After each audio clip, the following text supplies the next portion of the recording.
Welcome to the Daily Octane. Today was actually easier than I thought it was going to be.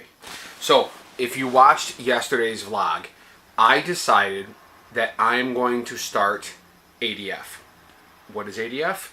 ADF is alternate day fasting. What it consists of for me is eating, then a 36-hour fast, eating again, 36-hour fast, rinse, repeat, yada, yada, yada. Anyway, it started on Saturday night. I had dinner Saturday night. I did not eat anything throughout the course of the day on Sunday. Monday morning, this morning, for you watching this probably Tuesday or somewhere down the road or whatever. But anyway, Monday morning for me, I ate breakfast. And then I'm not going to eat again until dinner on Tuesday night. It is currently just about 9 o'clock Eastern time here on Monday, so I am about 15 hours fasted about, and I feel good. As a matter of fact, I just got back from paddling. I took my kayak out. Unfortunately, you don't get any kayak video today, but I took my kayak out, did an hour and a half on the kayak, and felt fine. In fact, I didn't feel any reduction in energy. If anything, I was tired this morning from staying up late last night, editing video and so on. But no, I feel really fucking good. And much like you're supposed to in a fasted state, you should have higher energy levels. You should have more acuteness, mental acuity. Should overall have better well-being. That's the common misconception. We've been taught in order to have energy and feel good that you have to have food, and that's actually just blatantly false. So what did I eat for breakfast this morning? That's a good question to ask. Before I tell you, I want to reiterate again something I said yesterday. I am not a personal trainer, a physician, a dietitian, or a nutritionist. So when I explain to you what I ate today, and what I plan on eating later, or what I do for workouts, or how this fasting works for me, I'm speaking about me. I'm telling you my story. I'm not telling you what to do. So if you're out there having a similar struggle and you want to try this but you have questions, I am not the expert on this. I am not the one that can tell you what to do. That's a question you should have with your personal physician or a dietitian or a nutritionist. So just keep that in mind. But this morning, I decided that I'm going to do two things at once, kind of. Not only am I going to fast, but I'm also going to try to start a more ketogenic diet. Zero or at least low carb diet. And what that consisted of for me this morning was a dozen eggs, a pound of bacon, and a half a pound package of shredded cheddar cheese. And I basically just cooked it all together. And the salt content almost had me gagging, but it was very, very good. And I have felt full all day. To be gross, I've actually still belching it up a little bit. Even when I was out on the kayak, I could kind of still taste the bacon and the eggs in my mouth. So, but no hunger. I'm drinking some water now. I had coffee with breakfast this morning, and that's it. So tomorrow, at dinner time, I will be eating again, and not until.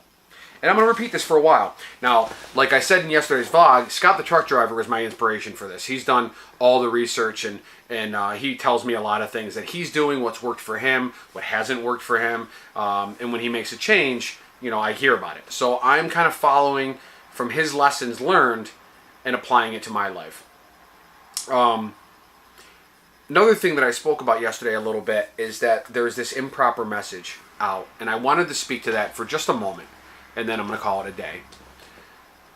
We have an issue in this country with obesity. We know that already. I'm not going to get into percentages. I'm not going to put those statistics up. But there is a large portion of the population that is morbidly obese.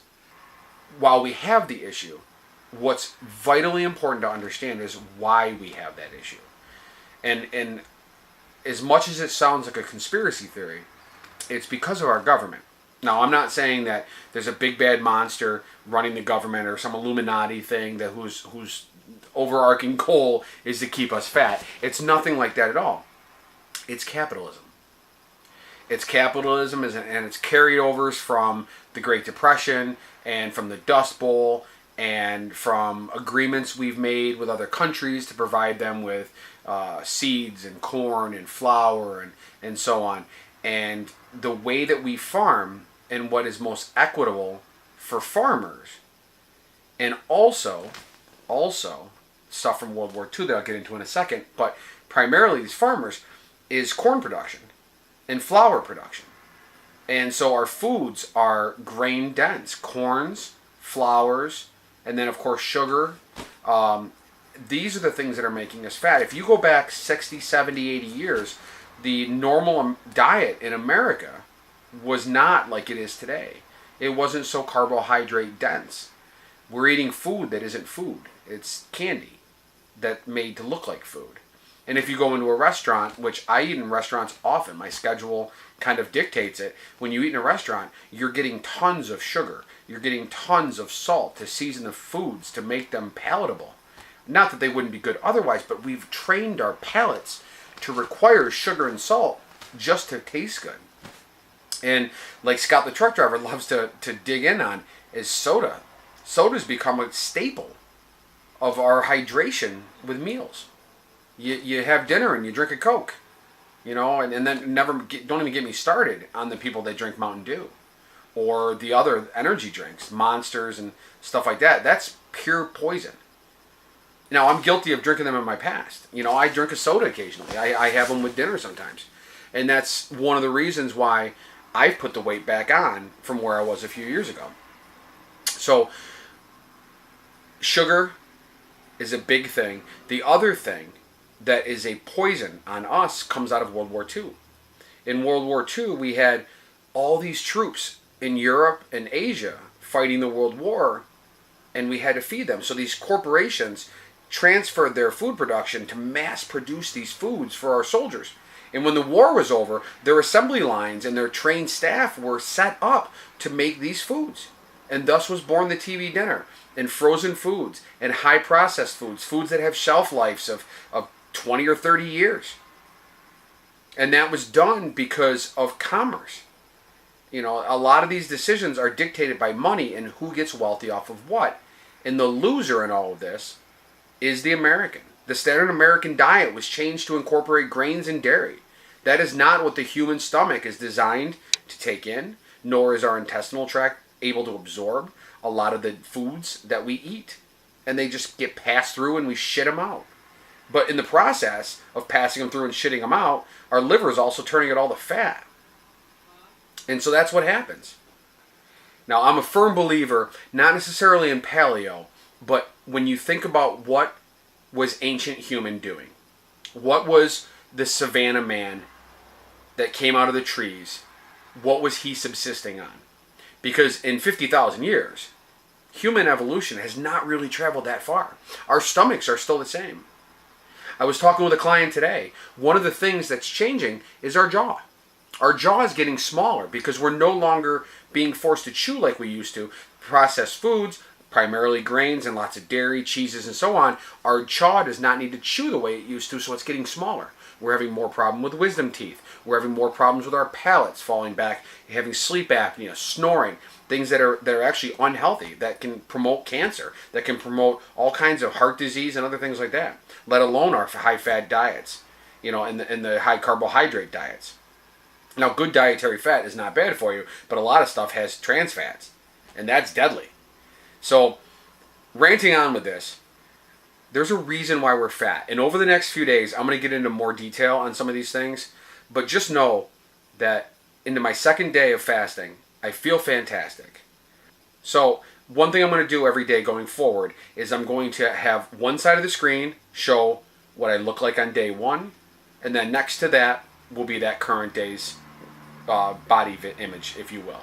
So, I weighed in this morning at 213, down from 218.7, so I lost 5.7 pounds overnight. Now, it's not exactly realistic, however, in this case it's mostly water. But also, my chest went down, my waist went down, and my hips went down. So, I would say a success on day one. We'll see how it is on day two. As always, thank you for watching the Daily Octane. If you're coming along on my weight loss journey, welcome. You know, share it. show people what's going on. If you are looking for motivation and you want to see what works for me and where my failures are along the line, I'm sure I'm going to save them, and I'm sure I'm going to share them with you. Click subscribe, share, and like this video. Again, thank you for watching the Daily Octane. I'll see you tomorrow.